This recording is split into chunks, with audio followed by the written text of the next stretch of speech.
Happy birthday पापा, happy birthday पापा।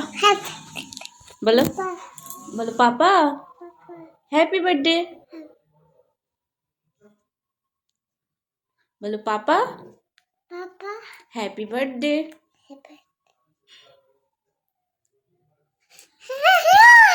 Hello, আমি শিলাস লাইফস্টাইলে সবাইকে স্বাগত।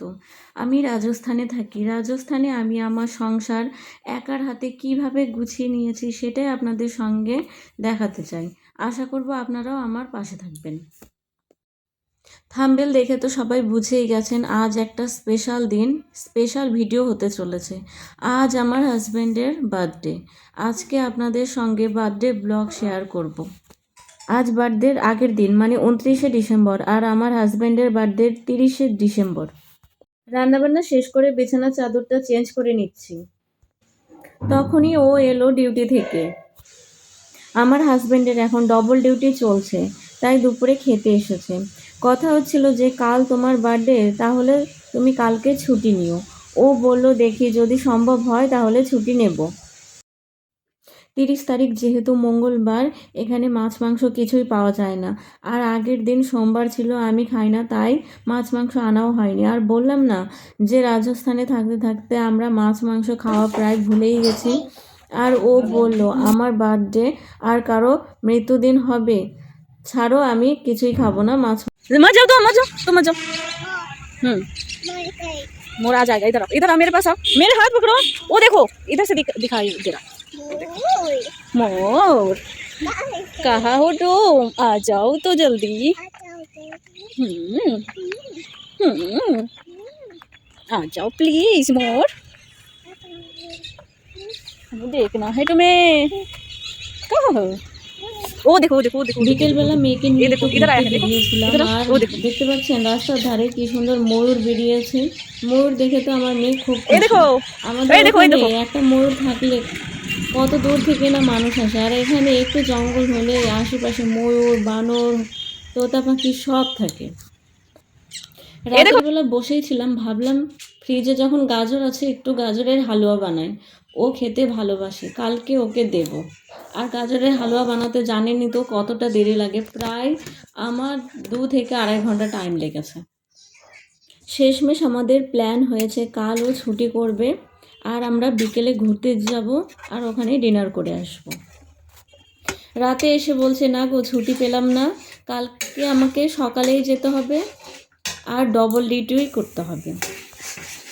তাই অগত্যা আমাকে প্ল্যান ক্যান্সেল করতে হলো। আর কি করব বলুন, ও বার্থডে বলে কথা, একটু তো স্পেশাল করতেই হয়। তাই এদিকে আমার হালুয়াটা হয়ে গেছে আর খেতেও খুব সুন্দর হয়েছিল। পাপা হ্যাপি বার্থডে পাপা।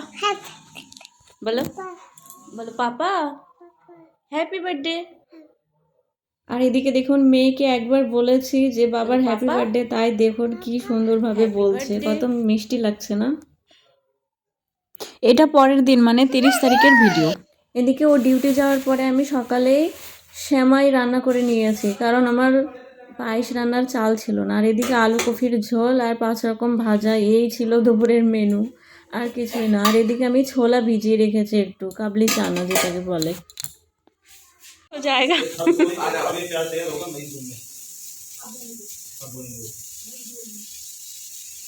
প্রথমে ভেবেছিলাম ও নেই, ডিউটিতে গেছে, আর কিছুই করব না, শুধু ছোলা দিয়ে ঘুগনি করব আর লুচি, মানে আর এখানে পুরি বলে লুচিটাকেই, আটা দিয়ে করে, সেটাই করব, আর কিছুই করব না। সন্ধ্যের সময় আমাদের প্ল্যান হয়েছে, পাশের রুমেরই একটা আঙ্কেল ছিল, ওনার সঙ্গে যে ওনাকে আমার হাজব্যান্ডকে তাহলে স্পেশাল ফিল করানোর জন্য একটা পার্টি দেওয়া যায়। সেটা সন্ধ্যে 7টার সময় প্ল্যান হয়েছে আমাদের। আর আমার হাজব্যান্ড কিন্তু এখনও ডিউটিতেই, ওর রাত 10টা পর্যন্ত ডিউটি হয়। ও জানেই না যে বাড়িতে কি হচ্ছে না হচ্ছে। এই দেখুন কি কি মেনু হচ্ছে। এদিকে চলে এসছে রসগোল্লা, আর এখানকার রসগোল্লার যে ছিরি, খাওয়ার থেকে না খাওয়াই ভালো, একবারে চিনির দলার মতন। চিনি খাওয়া না রসগোল্লা খাওয়া সেটা বোঝাই যায় না, আর একদম ছোট ছোট কিলো হিসেবে বিক্রি হয়। আর এই দেখুন এখানে লুচি হবে আর আলু ছোলা দিয়ে একটা সবজি, আর মিষ্টি, আর এত তাড়াতাড়ি আর এর থেকে বেশি আর কিছু সম্ভব হয়ে ওঠেনি। এখানে কিন্তু গান চলছে, সবাই গানের তালে তালে কাজ করছে। আর আমি 7টা থেকে 7:30টার সময় বিল্ডিংয়ে সবাইকে বলেছি, আর সবাই দেখুন চলে এসছে। কি সুন্দর হাতে হাতে সবাই কাজ করছে, সবাই খাবার বানাচ্ছে, সবাই আনন্দ করছে, নিজেরা নিজেরা বানিয়ে নিজেরা। এত কিছুর মাঝখানে ভাবছেন তো যে যার বার্থডে সেই কোথায়? এখন 9:45 বাজে, আর একটু পরেই চলে আসবে, ও ডিউটিতে আছে। আর এসে সারপ্রাইজ তো হয়েছেই। আর কি লজ্জা, বলে কেন করেছো, কি কারণে করেছো, আমার ভালো লাগে না এইসব, সেই জন্যই। আর মানে খুশিও হয়েছে ব্যাপারটা। আজকের দিনটা বোরিংভাবে শুরু হলেও শেষটা কিন্তু খুব আনন্দের সাথেই হয়েছে। আর আমি ওকে ক্যামেরার সামনে আসতে বলেছিলাম যে এসো একটা ছবি অন্তত তুলি, কিন্তু ও তোলেনি, খুব লজ্জা পায়। আর এই এত সব খাবার বেঁচে গেছিলো, আরও বেঁচে গেছিলো সবার ঘরে, কালকেই রাত্রেই দিয়ে দিয়েছে। আর এইটুকু আমার নিজের জন্য রেখেছি। আমার হাজব্যান্ডকে সবাই আশীর্বাদ করবেন। আর এই ভিডিওটা যদি আপনাদের ভালো লাগে তাহলে প্লিজ লাইক, শেয়ার এবং সাবস্ক্রাইব করে আমার পাশে থাকবেন।